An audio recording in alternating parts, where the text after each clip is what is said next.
Today, cyber warfare is a central issue in international conflicts. Despite North Korea's atomic development, it would seem that the danger lies in the rise of new technologies. Indeed, the country is said to be capable of colossal online heists, thanks to an army of hackers at the cutting edge of the system. So, what are the secrets behind North Korea's cyber attack? Certainly, the international community is mobilizing against the country's nuclear ambitions. However, its cyber warfare skills are making steady progress. It was in 2014 that the whole world became aware of this extraordinary capability. Pyongyang was accused of hacking into Sony Pictures Entertainment. This maneuver was pure revenge. Their film, The Interview, is a satire of the North Korean government. Kim Jong-Un is ridiculed in the film, which the country does not accept. Since then, the North Korean regime has been suspected of carrying out numerous large-scale cyber attacks. One example is the theft of $81 million from the Central Bank of Bangladesh in 2016. What's more, in 2017, the WannaCry ransomware is said to have infected 300,000 computers in 150 countries. Are new technologies the weapon of future wars?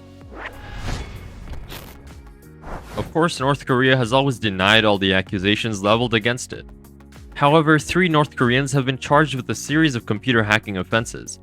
In particular, they're accused of hacking into companies and financial institutions. The cryptocurrency sector was in their sights. They allegedly attempted to steal $1.3 billion. They're now considered the world's #1 bank robbers. According to Washington, Pyongyang has significant cyber attack capabilities that could lead to critical disruption. So the threat of espionage and terrorist attacks are growing. What's more, the United States is accusing North Korea of stealing hundreds of millions of dollars from financial institutions. Cryptocurrencies are also on the agenda. In 2021, for example, North Korean hackers, often based in China, are said to have stolen over 350 million euros in cryptocurrency. The country's cyber warfare program is not new. It seems to have been developed in the mid-1990s. The aim was to finance certain government priorities, such as nuclear and ballistic programs. The future is likely to be littered with computer wars. Bureau 121 is the cradle of all these conflicts. It now has 6,000 members who also operate abroad. We're talking about countries like Belarus, China, India, Malaysia, and Russia. These hackers are highly trained, dedicated, and capable of carrying out extremely sophisticated attacks. Bureau 121 recruits receive military-style training in dedicated institutions. One example is Miriam College. The various programming languages and operating systems are taught there. Only around 100 students are accepted each year. They are, of course, chosen from among the country's brightest students. For North Korea, it's vital to be able to cope with American cyber warfare capabilities. Indeed, such small countries are completely out of date when it comes to military equipment and other types of modern weaponry. The development of cyber warfare programs therefore represents a particularly attractive solution. Most cyber attacks are aimed at espionage activities. North Korea, on the other hand, has chosen to distinguish itself by focusing on finance. It seems that stealing is more interesting than generating money through trades. It was during the pandemic that this phenomenon really took off. Pyongyang decided to close its borders, cutting its population off from the rest of the world. For years now, the country has been seeking to obtain foreign currency, notably through cryptocurrencies. The decentralization enables North Korea to circumvent international financial sanctions. Cryptocurrencies are not subject to any controls, know no borders, and remain anonymous. This makes the system ideal for bypassing the global banking system. However, it's clear that North Korea doesn't expect to find opponents of its stature. And yet, some are more capable of countering North Korea's cyber war. What exactly is the situation? After being hacked by North Korea, an American hacker decided to take his revenge. He chose to attack various infrastructures. For several days, the country experienced serious connection problems. Indeed, almost all their websites were intermittently disconnected. Yet very few sites are authorized by Kim Jong-un's government. However, the Air Koryo airline booking site and the official government portal remained unavailable for several days. This cyber attack further isolated North Korea from the rest of the world.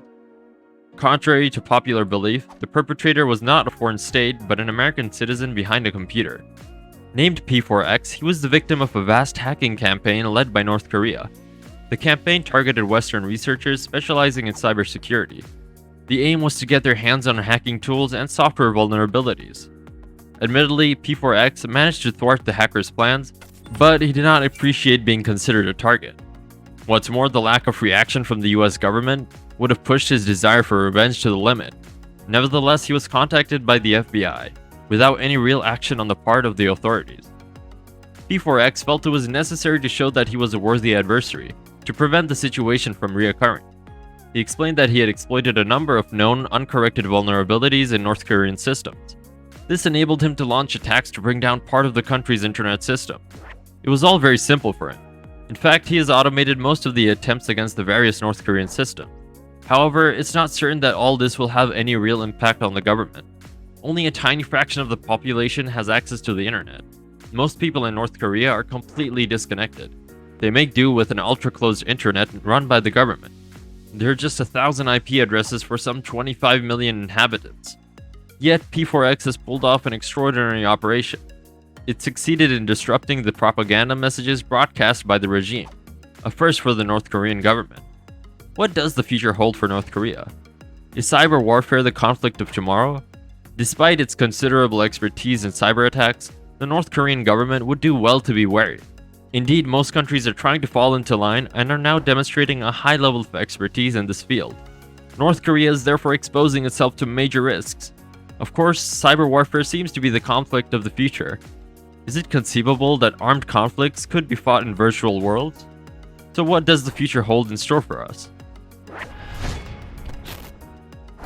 If you enjoyed today's topic, please feel free to like this video. To enjoy all other videos, remember to subscribe to the channel. If you wish, you can leave us suggestions and comments. It could be very useful in the development of our next topics.